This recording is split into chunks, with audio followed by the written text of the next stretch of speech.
주님의 이름을 경배합니다. 복된 주일 우리 함께 예배합니다. 예배드립니다.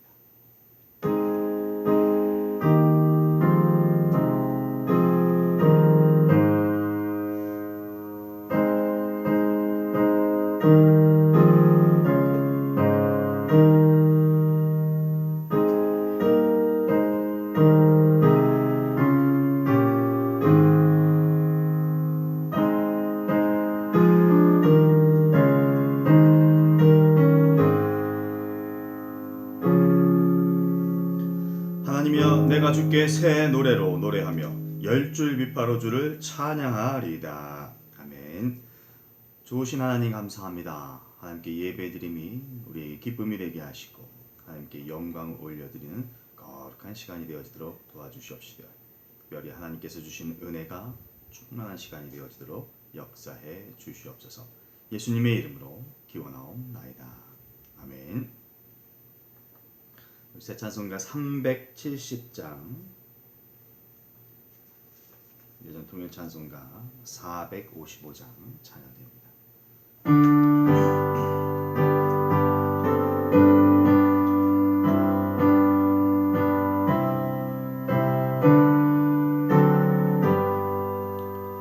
주 안에 있는 나에게 단 근심이 있으랴. 십자가 밑에 나가 내 짐을 풀었네. 주님을 찬송하면서 할렐루야 할렐루야. 내 앞길 멀고 험해도 나 주님만 따라가리. 그 두려움이 변하여 내 기도 되었고, 전날의 한숨 변하여 내 노래 되었네. 주님을 찬송하면서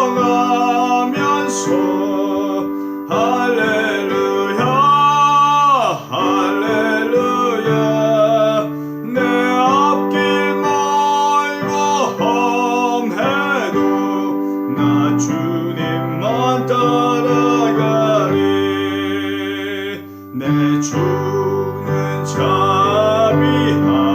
자비하셔서 늘 함께 하시고, 내 궁핍 밤을 하시고 늘 채워주시네. 주님을 찬송하면서 할렐루야 할렐루야. 내 앞길 멀고 험해도 나 주님만 따라가리. 내 주와 맺은 언약은 영불변하시니, 그 나라 가기까지는 늘 보호하시네. 주님을 찬송하면서 할렐루야 할렐루야. 내 앞길 멀고 험해도 나 주님만 따라가리. 우리 찬양 드릴 때에 약할 때 강함 대신에 함께 찬양 드리도록 합니다.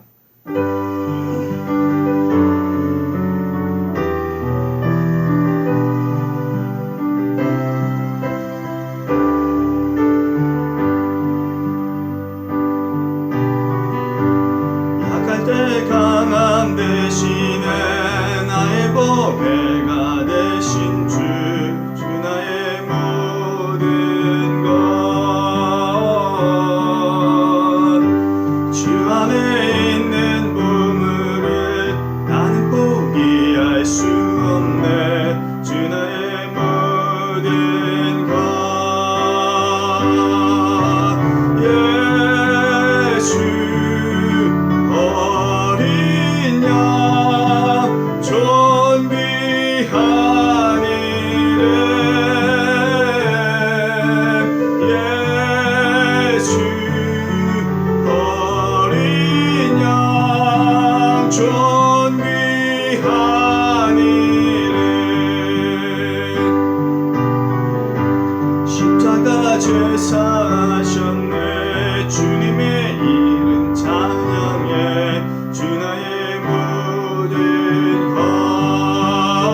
좋으신 하나님 감사합니다.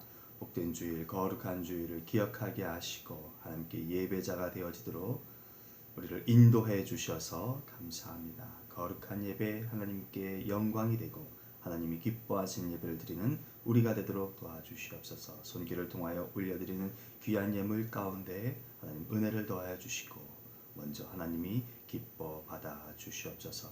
이 땅에 사는 동안 풍성한 물질의 복을 더하여 주셔서 하나님께 드리고 싶을 때 주님을 온전히 섬기고자 할 때 마땅히 섬길 수 있는 손길이 되어지도록 도와주시고 더불어 하나님께서 주시는 풍성한 은혜를 통하여서 이 땅에서 해야 할 일들을 잘 감당해 나갈 수 있도록 은혜와 분복으로 더하여 주시옵소서. 건강으로 함께해 주시고 갖고 있는 질과 질병으로부터 자유함과 회복을 누리게 도와주시옵소서. 사는 동안 하나님께 충성과 헌신을 다하는 우리의 생애가 되기에 부족함이 없도록 인도해 주시옵소서.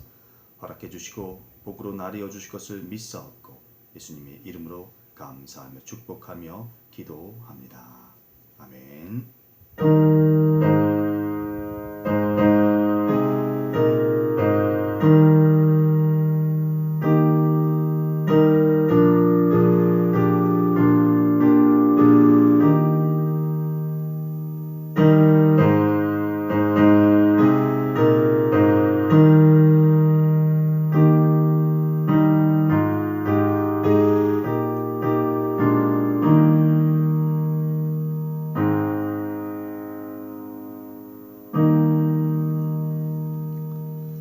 구약성경에 기록된 오늘 우리에게 주신 하나님의 말씀은 구약성경 사사기 6장 1절로 10절까지의 말씀입니다. 구약성경 368면이나 369면쯤 되겠습니다. 다소 긴 듯 하지만 함께 또 합독하도록 하겠습니다. 함께 합니다. 이스라엘 자손이 또 여호와의 목전에 악을 행하였으므로 여호와께서 7년 동안 그들을 미디안의 손에 넘겨주시니 미디안의 손이 이스라엘을 이긴지라. 이스라엘 자손이 미디안으로 말미암아 산에서 웅덩이와 굴과 산성을 자기들을 위하여 만들었으며 이스라엘이 파종한 때면 미디안과 아말렉과 동방 사람들이 치러 올라와서 진을 치고 가사에 이르도록 토지 소산을 멸하여 이스라엘 가운데에 먹을 것을 남겨두지 아니하며 양이나 소나 나귀도 남기지 아니하니 이는 그들이 그들의 짐승과 장막을 가지고 올라와 메뚜기 떼같이 많이 들어오니 그 사람과 낙타가 무수함이라. 그들이 그 땅에 들어와 멸하여 하니 이스라엘이 미디안으로 말미암아 궁핍함이 심한지라. 이에 이스라엘 자손이 여호와께 부르짖었더라. 이스라엘 자손이 미디안으로 말미암아 여호와께 부르짖었으므로 여호와께서 이스라엘 자손에게 한 선지자를 보내시니 그가 그들에게 이르되 여호와께서 이같이 말씀하시기를 이스라엘의 하나님 내가 너희를 애굽에서 인도하여 내며 너희를 그 종되었던 집에서 나오게 하여 애굽 사람의 손과 너희를 학대하는 모든 자의 손에서 너희를 건져내고 그들을 너희 앞에서 쫓아내고 그 땅을 너희에게 주었으며 내가 또 너희에게 이르기를 나는 너희의 하나님 여호와이니 너희가 거주하는 아모리 사람의 땅의 신들을 두려워하지 말라 하였으나 너희가 내 목소리를 듣지 아니하였느니라 하셨다 하니라. 아멘. 하나님의 말씀입니다. 기도합니다. 좋으신 하나님, 능력의 하나님 감사합니다. 생명의 말씀을 허락하시고 읽게 하셨습니다. 읽을 뿐만 아니라 말씀을 좇아 사는 우리의 생애가 되도록 성령 하나님께서 함께하여 주시옵소서. 말씀을 선언하고 선포하는 시간 가운데에도 각자에게 은혜가 끼쳐지는 귀한 시간만 되도록 역사해 주시옵소서. 예수님의 이름으로 기도합니다. 아멘. 여러분 일반적으로 경기, 운동 경기에서요 팀 순위가 매겨집니다.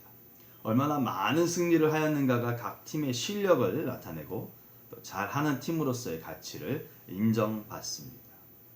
다승에 따른 순위이니까요. 분명히 상위권 팀이 있는가 하면 하위권 팀도 있습니다. 상위권이나 하위권이나 서로 엇갈리면서 경기를 뛰기 때문에 언젠가는 서로 시합을 하게 됩니다. 상위권 1위 팀이라면 적어도 내가 하위 팀을 만났을 때는 분명히 이길 거야 라고 하는 자신감, 그런 것들이 있을 것입니다. 그런데 여러분 아시다시피 또 보신 경험도 있겠지만 이변이라는 것이 일어납니다. 상대 전적이나 기록으로 보면 당연히 이겨야 하는 1위 팀이 때로는 지는 일이 왕왕 일어나곤 합니다. 아마도 졌다는 것만으로도 힘들지만 그 1위 팀에게요 갖게 되는 그 상실감이라고 하는 것은 늘 이겼던 꼴찌에게 졌다는 것 때문에 더 수치스럽고 때로는 견딜 수 없는 그런 일이 될지도 모르겠습니다. 이스라엘이 미디안으로 인해서 7년간의 고통의 시간을 겪고 있습니다.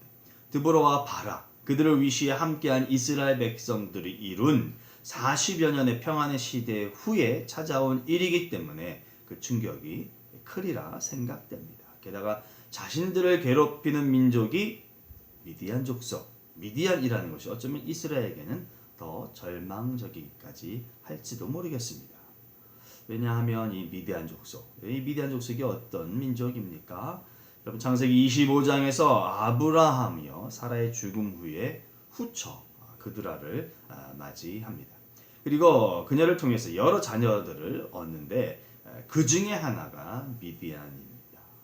이들과의 악연은 출애굽 과정에서도 비롯됩니다. 민수기 25장에서 시팀에서의 음행의 사건에 연루된 자들이 이 미디안 족속입니다.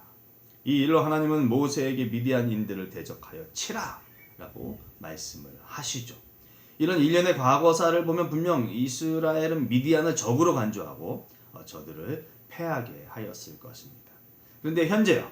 오늘은 어떻습니까? 오히려 주객이 전도되어서 자신들이 미디안으로 인해 피할 수 없는 괴로운 날들을 지금 보내고 있습니다. 이스라엘 백성은 성민입니다. 하나님의 백성입니다. 하나님의 부르심을 받고 하나님의 인도하심에 의한 삶을 살아내어 인간의 힘으로 살아낸 인생이 아닌 하나님과 함께 동행한 백성입니다. 그런데 그런 그들에게 패배와 절망과 또 속박이 있다는 것 쉽게 납득이 갈까요? 그런데 신명기 기자는요. 이스라엘 백성에 대해 성민이라고 인정하면서도 그것이 이스라엘 백성에 의해 결정된 것이 아니다 라고 말을 합니다. 이스라엘 백성 때문에 결정된 것도 아니다 라고 언급을 하죠. 오히려 가장 작은 민족임에도 불구하고 성민이 될 수 있었던 것은 그저 하나님의 택하심에 의해 또는 하나님께서 이스라엘 백성들의 조상에게 하신 약속을 지키기 위해서 저들에게 하나님의 인도하심을 허락하셨다라고 신명기 7장 7절에서 8절로 명확하게 밝히고 있습니다.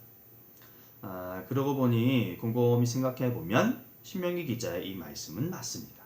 하나님께서는 아브라함에 먼저 찾아오셔서 주시고자 하는 땅을 주시기 위해서 그를 불러내시고 창세기 15장에서 상속자의 약속을 허락하시면서 자손들이 400여 년간 이방에서 계기될 것이다 라고 말씀을 하십니다. 그러나 하나님께서 이스라엘 백성이 섬기는 나라를 징벌하시고 그들을 이끌어내실 것이다 라고 말씀을 하셨습니다. 그러니 하나님에 의해 성민이 되었고 하나님의 개입과 이끄심 속에서 저들은 저들 앞에 펼쳐졌던 삶을 살았던 것임을 알 수 있습니다. 성민이 된 주체가 하나님의 인도하심을 받을 수밖에 없었던 주체가 이스라엘이 아니라 하나님이라는 사실입니다. 우리들의 마음엔 생각엔 자신에 대해 어떤 관점이 자리 잡고 있습니까? 하나님의 자녀, 성도, 그리스도의 제자 이런 단어들이 자신의 정체성을 밝히는 도구가 됩니까? 나를 설명할 수 있는 그런 문구임에 분명한가요? 맞습니다. 우리는 그것들이 나를 밝히고 나를 알게 하는 그런 단어가 되기에 충분하다라고 여깁니다. 예수 그리스도를 믿고 구원받았으니까요. 우리들이 이런 표현으로 자신을 설명하고 자신에 대한 이해를 갖는 것 당연합니다. 그렇다면 우리도 그 당연함 속에 그냥 지나칠 수 있는 위험이 있음에 대한 경각심을 가져야 합니다. 바로 성민이기에 성도이기 때문에 하나님의 자녀라는 것이 하나님과의 관계에서 나로 하여금 우위를 선점하는 것이 아니다라는 사실 말입니다. 이 또한 내가 뛰어나고 믿음이 좋고 믿음이 좋음이 드러났고 바른 영성을 통한 성실과 책임이 있는 모습으로 나의 성도됨에 대한 인정받을 만한 본이 있어서 내가 성도가, 내가 하나님의 자녀가, 내가 그리스도인이 된 것이 아니다 라는 것 때문입니다. 사도 요한은 이렇게 설명합니다. 요한복음 3장 16절로 17절에 하나님이 세상을 이처럼 사랑하사 독생자를 주셨으니 이는 그를 믿는 자마다 멸망하지 않고 영생을 얻게 하려 하십니다. 하나님이 그 아들을 세상에 보내신 것은 세상을 심판하려 하심이 아니요 그로 말미암아 세상이 구원을 받게 하려 하십니다 라고 말씀하죠. 하나님께서 세상을 사랑하셨기 때문에, 사랑하심 때문에 그리스도 예수를 보내셨다라고 말을 합니다. 이런 일이 어떤 자들에게 나타나는 것입니까? 영접하는 자, 곧 그 이름을 믿는 자들에게는 하나님의 자녀가 되는 권세를 주셨으니 이는 혈통으로나 육정으로나 사람의 뜻으로 나지 아니하고 오직 하나님께로부터 난 자들이다. 사도 요한도 요한복음을 통하여서 분명히 말씀하고 있습니다. 오직 하나님께로부터 났습니다. 하나님으로부터 시작되었습니다. 하나님 때문에 사랑을 받았고 하나님으로 인하여서 구원의 은총을 얻게 되었다라고 말합니다. 그러니 여러분, 우리는 조심해야 합니다. 신앙인으로서 항상 조심하고 또 조심해야 합니다. 하나님께서 하시고 계획하신 것이기 때문에 당연히 하나님께서 버리시고 또한 취소할 수 있는 일입니다. 1절 말씀을 보시죠. 하나님께서 7년 동안 그들을 미디안의 손에 넘겨주시니 라고 기록합니다. 이스라엘 백성이 실패하고 낙심의 세월을 지낼 수 있는 충분한 원인이자 이유입니다. 하나님께서 미디안의 손에 이스라엘을 넘기셨기 때문입니다.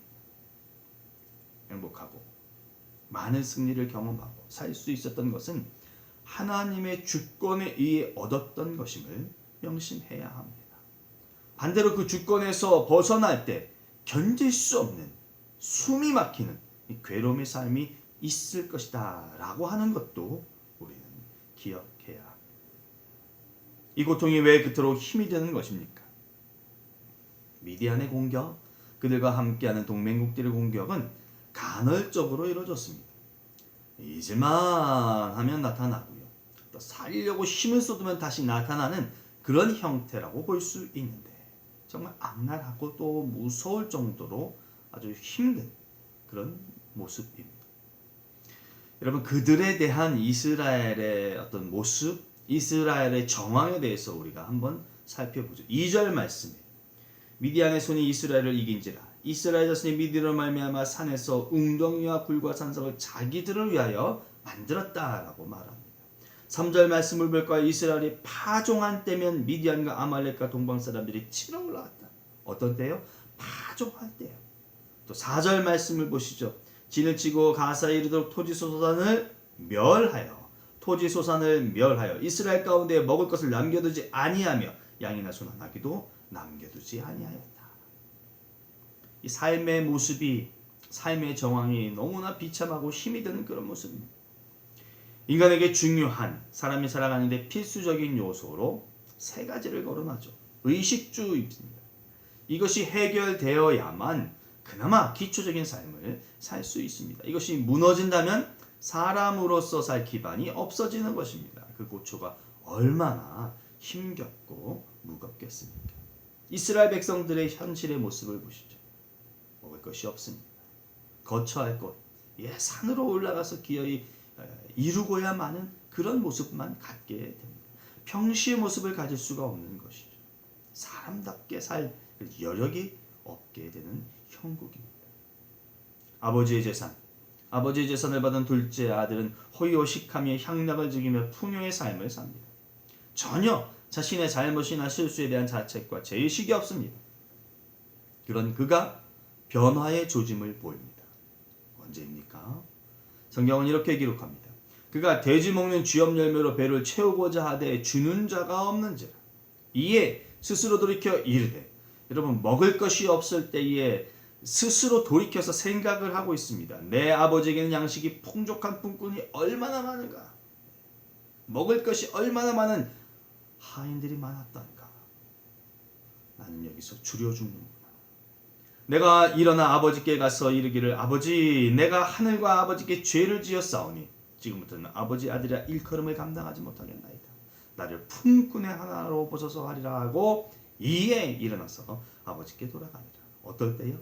먹을 것이 없을 때, 배고픔에 허덕일 때, 그때 비로소 깨닫고 즉시 아버지께로 돌아가는 모습을 누가복음 15장을 통해서 발견할 수 있습니다.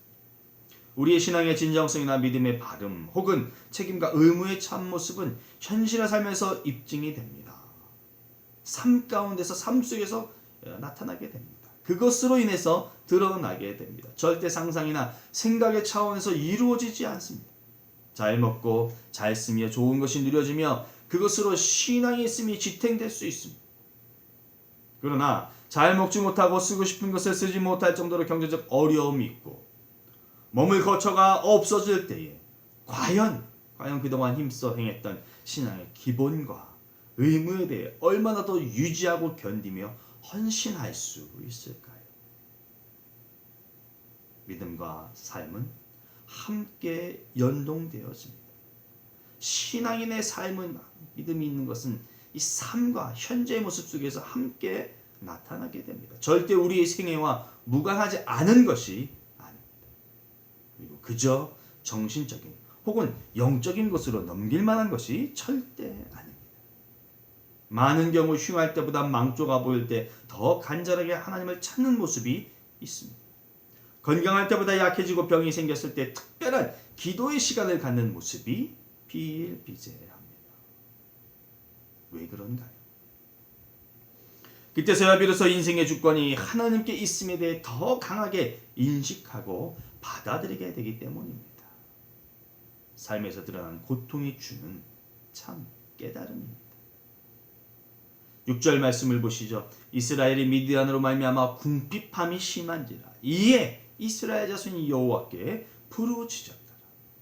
궁핍함이 심해질 때 비로소 그때 가서야 이스라엘 하나님을 찾는 이스라엘 백성들입니다. 하나님을 찾은 것이요 미디안에 대한 속박이 있었기 때문이 아닙니다. 자신들의 실수를 발견하고 잘못에 대한 참회와 회개를 통해서 얻은 그로 인하여서 하나님을 찾는 것은 더더군다나 아닙니다. 궁핍함입니다. 먹지 못해서 제대로 살지 못해서 그 삶을 버텨낼 수가 없음으로 인하여서 하나님을 찾습니다. 내가 먹지 못하고 눕지 못하고 갖지 못함에 대한 억울함과 분통함으로 인해서 하나님을 찾고 있는 이스라엘 백성들입니다. 그러니 이 먹고 사는 문제가 얼마나 중요하게 와닿았다는 것입니다. 정적하여 농경 생활을 하고 선대로부터 이어져 오는 목축을 하면서 살던 이스라엘 백성, 비록 삶의 터전이 무너짐으로 산으로 굴로 숨어 들어가는 문제는 있어도 그냥 넘어가고 살았던 저들이 마침내 하나님을 찾을 때에는 궁핍함, 빈궁함으로 인해 삶 자체가 무너질 위기를 감지했기 때문입니다. 그렇다면 이런 궁핍함과 빈궁함까지 가지 아니하였다면 하나님을 찾지 않을 수도 있었음이 보여지는 대목입니다. 우리네 삶의 모습은 어떻습니까?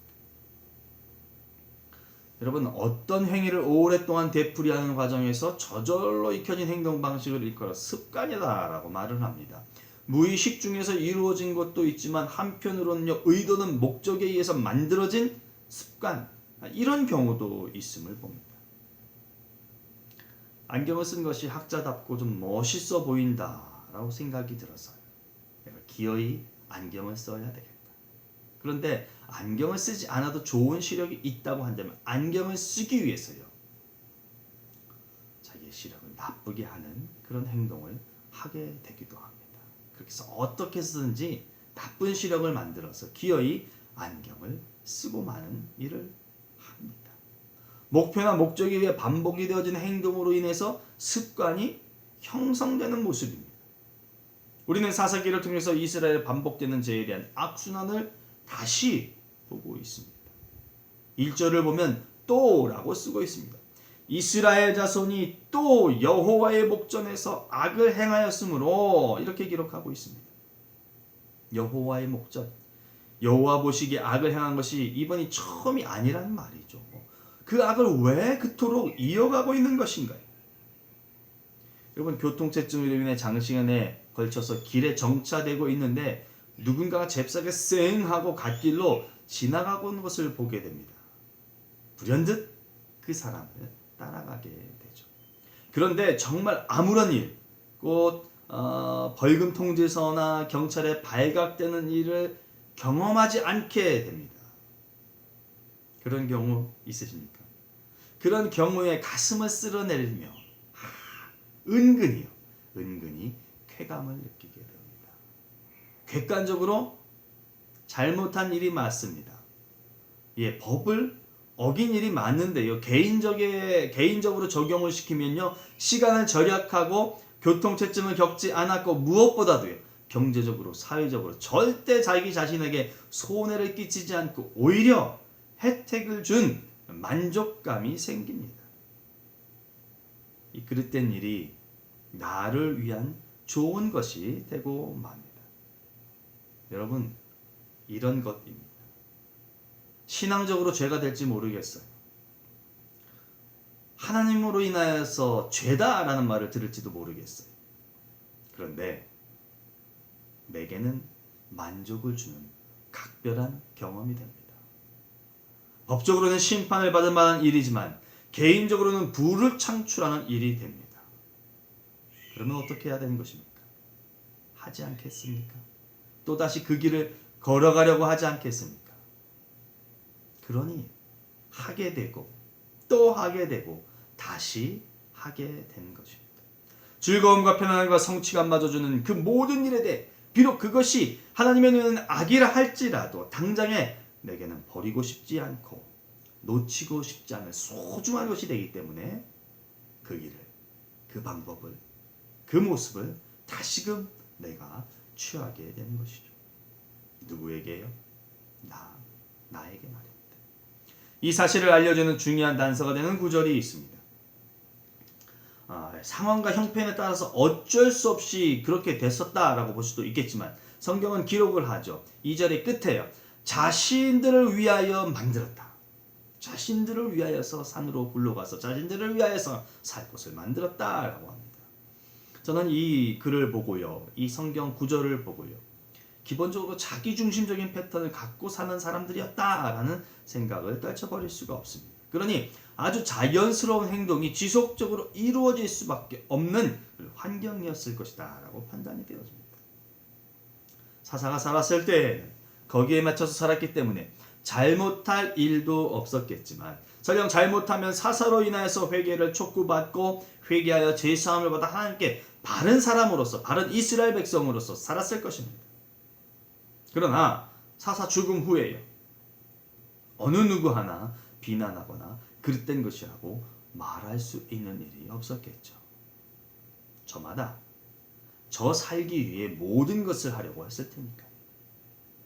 자기 중심에 자기를 위한 삶을 살았기 때문에 어느 누구 하나 그것이 잘못됐다라고 지탄하고 하나님 말씀을 비추어서 회개하자고 제안을 하거나 돌아서자라고 말하는 모습이 하나도 없었을 것입니다.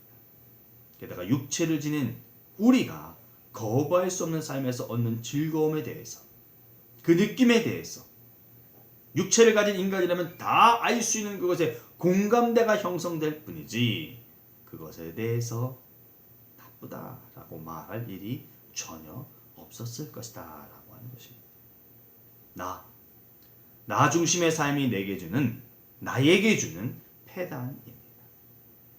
그러나 어느 누구도 말하지 못하고 할 수 없는 이런 그릇된 행동이나 그 결과에 대해 그것에 만족함이 있고 기쁨이 있다 해도 진실로 잘못된 것이라고 말해주는 그런 분이 계시다는 사실은 명확합니다. 예수님께서는 요한복음 12장 24절 이후에 하늘의 미랄이 땅에 떨어져 죽으면 많은 열매를 맺는다고 말씀하시면서 자기의 생명을 사랑하는 자는 잃어버릴 것이다. 이 세상에서 자기의 생명을 미워하는 자는 영생하도록 보존할 것이다 라는 말씀을 해주셨습니다. 예수님보다 돈을 더 귀하게 여겼던 가룟 유다는요, 돈도 잃고 결국엔 생명마저 잃었습니다. 세상을 사랑한 대마는 그 사랑 따라서 세상으로 갔습니다. 땅판 돈을 가졌던 아나니와 삽비라 부부는요, 죽음으로써 써보지도 못하고 그 생을 마감합니다. 성도라 자칭하던 자들이 자신을 사랑하고 자신을 위하는 여러 행태의 삶의 모습이 결국은 자신의 기대한 것과 다르다, 자신이 기대했던 삶과 다름으로써의 끝을 맺었다라고 하는 것을 우리가 깊이 묵상할 수 있기를 바랍니다. 본문에서의 하나님의 말씀을 함께 보시죠. 8절로 10절까지의 말씀입니다. 우리 다시 한번 읽어보도록 하겠습니다. 여호와께서 이스라엘 자손에게 한 선지자를 보내시니 그가 그들에게 이르되 여호와께서 이같이 말씀하시기를 이스라엘 하나님 내가 너희를 애굽에서 인도하여 내며 너희를 그 종되었던 집에서 나오게 하여 애굽 사람의 손과 너희를 학대하는 모든 자의 손에서 너희를 건져내고 그들을 너희 앞에서 쫓아내고 그 땅을 너희에게 주었으며 내가 또 너희에게 이르기를 나는 너희의 하나님 여호와이니 너희가 거주하는 아모리 사람의 땅의 신들을 두려워하지 말라 하였으나 너희가 내 목소리를 듣지 아니하였다. 하나님의 설명을, 하나님의 말씀을, 하나님의 뜻을 설명한 이 한 구절, 이 구절, 한 구절로 단축되어 말한 것이 무엇입니까? 너희가 내 목소리를 듣지 아니하였다. 이 말씀은 이미 이스라엘 백성들에게 하셨던 것입니다. 여러분 사사기 2장에서 여러 차례 하셨던 말씀입니다. 그럼에도 불구하고 제대로 된 삶을 살아내지 못했다라고 하는 것이죠. 그런데 이 말씀을 누가 전하고 있는 것입니까? 8절 말씀을 보니까 한 선지자가 하나님의 말씀을 들고 이스라엘 백성들에게 와서 선언한 것입니다. 이 선지자요, 사람입니다. 그렇죠. 동시대를 사는 사람임에 분명하다고 판단이 됩니다. 사사기에서 하나님의 사람으로서 이스라엘 위에 세운 사람들은 보통 구원자나 사서로 불리는데요. 선지자로 불리는 사람은 이곳에 나오는 이 사람, 이 선지자, 그리고 또 드보라에 대한 설명에서 볼 수 있습니다. 그런데 그 드보라에 대해서 설명하기를 이 사사기 4장 5절에서는요. 거주하였고 라는 표현을 썼습니다. 선지자로서 거주하였는데 이스라엘 백성들과 함께 거주하였다라고 하는 것으로 이해할 수 있는 것이죠. 같은 공간에 살았음을 밝히고 있습니다. 그리고 사람들이요, 이스라엘 백성들이 그 드보라에게 나아가 재판을 받았다라고 말을 합니다. 그러니 같은 공간에서 이스라엘 백성과 드보라가 함께 살았다라고, 함께 생활했다라고 하는 것도 짐작해야 합니다. 이를 통해서 유추할 수 있는 것이 본문에서 나오는 이 선지자입니다. 이 선지자는 어디서 살았을까? 이 선지자는 어떻게 살았을까라고 하는 것이죠. 선지자 역시 이스라엘 백성과 같은 공간에서 살았음이 분명합니다. 게다가 궁핍함 가운데 이 선지자 역시 살았을 것이다 라고 하는 것도 마땅한 이해입니다. 그러면서도 다른 것이 무엇입니까? 그 궁핍함과 그 고통과 그 열악함 속에서도 하나님을 찾고 부르짖는 자, 그 자가 이 선지자였다라고 하는 것이죠. 다른 모든 사람들이 세상을 쫓고 다른 모든 사람들이 향락을 쫓을 때라도 이 사람은 올곧게 하나님을 쫓는 자의 삶을 살았다라고 하는 것입니다. 그렇다면 여러분, 모두가 혼탁한 것을 취하고 거룩하지 않은 것을 통해 기쁨과 즐거움을 추구해도 그렇게 살지 않을 수 있음을 보여주는 강력한 모습이다, 강력한 말씀이다 라고 여겨집니다. 바라건대 저와 여러분, 우리 각자가 이 한 선지자로서의 오늘을 사는 성도가 될 수 있기를 바랍니다. 그에 대한 삶의 세세한 기록이 없기 때문에 어떻게 살았는가, 살아가면서 어떤 어려움이나 그 헤쳐나가는 해안이 있었고 어떻게 믿음을 유지할 수 있었는가에 대한 것은 알 수 없지만 분명한 것은 그가 그렇게 산 사람이라는 것입니다. 저와 여러분도 그렇게 사는 성도가 될 수 있기를 바랍니다. 선지자니까 당연하다 이렇게 치부하지 맙시다. 나는 선지자가 아니니까 그렇게 살지 않아도 된다고도 말하지 맙시다. 하나님의 자녀 아닙니까? 하나님께서 구별하여 내신 사람들 아니던가요? 선동이 되든 세뇌가 되어지든 스스로 세상을 쫓든 믿음을 바르게 드러내며 살기가 쉬운 세대는 결코 아닙니다. 그럼에도 하나님의 사람으로서 말씀을 허락하신 뜻에 맞는 인생을 사는 선한 그리스도인, 그 사람이 우리가 될 수 있기를 소망합니다. 단순히 그리스도인이 되어서 나를 위한 인생이 아닌 하나님의 사람으로서 하나님의 섬김이 전제되고 하나님의 섬김을 통한 나를 사는 그런 신앙인이 우리가 될 수 있기를 바랍니다. 그런 신앙인의 하루하루의 삶이 우리가 사는 인생길이 될 수 있기를 주님의 이름으로 축복합니다. 기도합니다. 좋으신 하나님 감사합니다. 우리를 하나님의 사람으로 하나님의 자녀로 불러주셨습니다. 그러한 삶을 살게 해주셨는데 하나님 그런 삶을 살기가 녹록지 않습니다. 자꾸만 내 안에 나를 쫓아가려고 하는 모습이 더 강하게 나타날 때가 있습니다. 그렇게 살아가는 것이 합리적인 모습이다라고 여겨질 때가 너무나 많습니다. 하나님, 하나님의 사람으로서의 삶을 쫓아가는 우리가 되어지도록 도와주시옵소서. 하나님의 사람으로서 거룩한 삶을 사는 우리가 되기에 부족함이 없도록 역사해 주시옵소서. 말씀을 통하여 다시 한번 하나님을 붙들고 기도하며 그 말씀을 이 생애에서 삶을 살 수 있는 말씀으로 여기며 살아가는 우리가 되어지도록 도와주시옵소서. 한 선지자, 열악한 중에서도 고통 중에서도 하나님의 말씀을 올곧게 선언할 수 있는 그 선지자가 오늘을 사는 내가 될 수 있기를 간절히 원하오 이루어 주시옵소서. 예수님의 이름으로 기도합니다. 아멘. 축도함으로 예배를 마칩니다.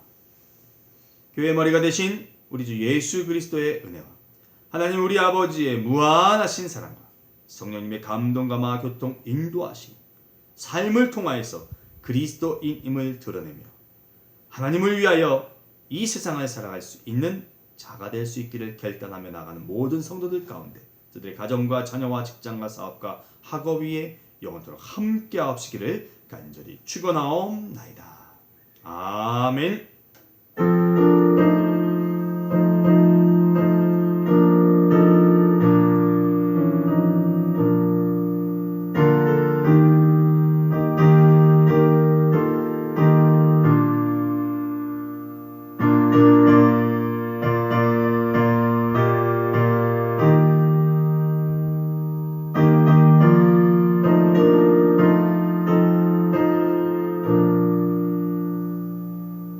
샬롬, 주님의 평안을 빕니다.